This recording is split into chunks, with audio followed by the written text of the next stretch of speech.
The story for Splinter Cell Blacklist follows Sam Fisher once again, for the 6th time to be exact, as he follows the trail of a brand new terrorist threat called the Blacklist, who are targeting different parts of America until they get what they want.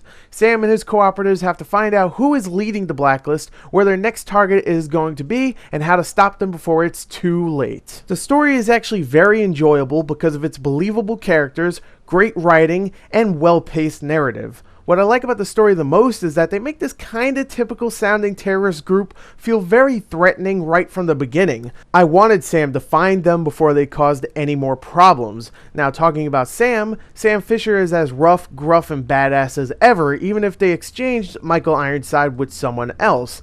Overall, really good story that always entertains.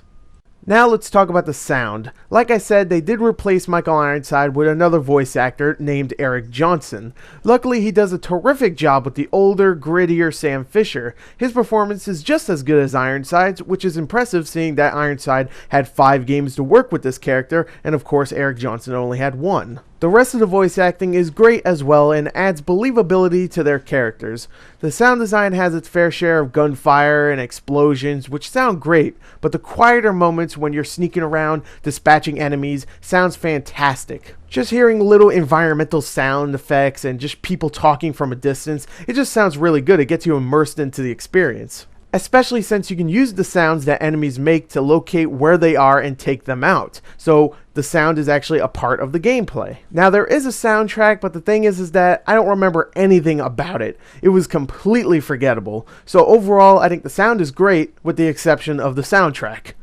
The graphics for Blacklist, while very dark at times, can look really gorgeous. A lot of the time you'll be in the shadows stalking your enemies, and while you can't see much, the lighting effects are spectacular, and the goggles' different visions can make the environment look pretty good. The animations are very solid for Sam, especially when he is running and climbing, but a lot of the enemies do repeat the same ones over and over again.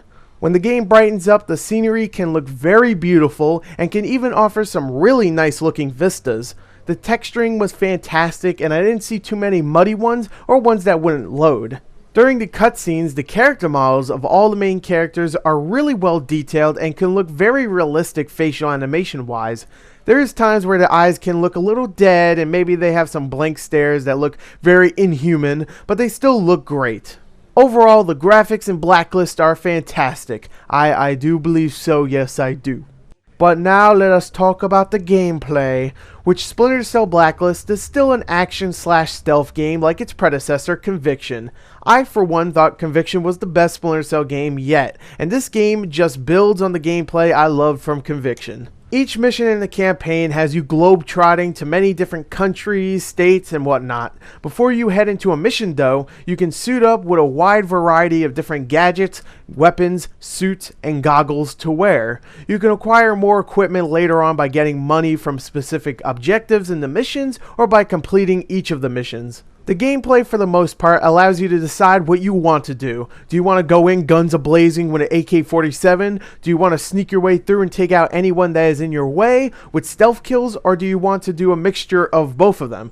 There are times where the game will force you to do one or the other, but for most of the game you do have a decision on what you want to do. Now I found the gunplay alone to be kind of muddled, unfulfilling, and not all that fun to do, but I also hate just waiting for people to walk away from me so I can sneak by, so I decided to do a mixture of the two. I would sneak up on a few of them, take them out, go guns a-blazing, and then run back into the shadows like I was Batman or Predator, or a mixture of the two. Predaman, that's me. Also, the return of the marking system from Conviction adds tons of memorable moments to the gameplay. If you don't know, the marking system is the ability to target 3 specific enemies in the environment, mark them, and then press a button to watch Sam Fisher execute them with his gun. The marking system is still one of the biggest highlights of the newer Splinter Cell games, and I always look forward to using it. Besides just the weapons and Sam's own fighting technique, he can also use gadgets. These are pretty familiar to Splinter Cell, like sticky cameras, flash grenades, and noisemakers, with the exception of a couple of new gadgets that you do get in this game. Now, while most of these are very familiar and you've used these before, what helps is that mixing the combat, stealth, and the use of these gadgets together offers some really fun moments. Being able to lure someone with a noisemaker while you're waiting on top of a roof, just getting ready to pounce on them right when they get near, is so much fun. It makes me feel like Predator Man. Yeah, I brought it back, a whole minute after I made it up. Now, all of this stuff wouldn't mean anything if the controls were not really good, and luckily the controls are extremely responsive and perfect for an action stealth game like this. Moving around is fluid. Being able to climb up stuff like Ezio from Assassin's Creed is a welcome new addition, and all of the objects that are placed on the buttons make sense. It's actually easy to navigate to a different gadget that you want to use and then just use it. Now, the campaign overall will take you anywhere from 8 to 10 hours to complete, and you'll have a great time with the wide variety of different locations you will go to. The gunplay isn't the best, and they could have added more new gadgets, but it's still the Splinter Cell we come to expect. But that's not it. You also have the co-op missions in the campaign that are actually side missions to the story of the game. So this isn't like the co-op section of Conviction where it was a completely different story. You can either bring a friend or unknown into your game and try it and sneak or kill through each mission. I did notice that these missions are way tougher than the regular ones and are way more linear, which can lead to frustration and even boredom. But the big thing that returns finally is Spies vs. Mercs, which is a competitive multiplayer mode that was in the second, third, and fourth game, but not in Conviction for some reason. I'm not sure why.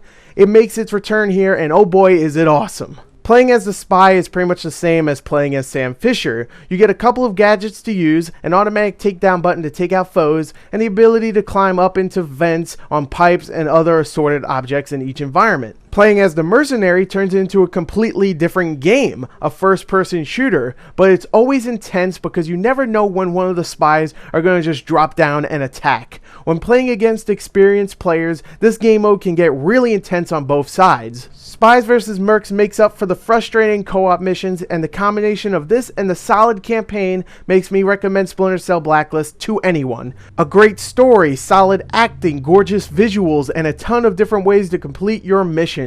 Go out and buy Blacklist now if you haven't already. There is my review. Thank you and goodbye.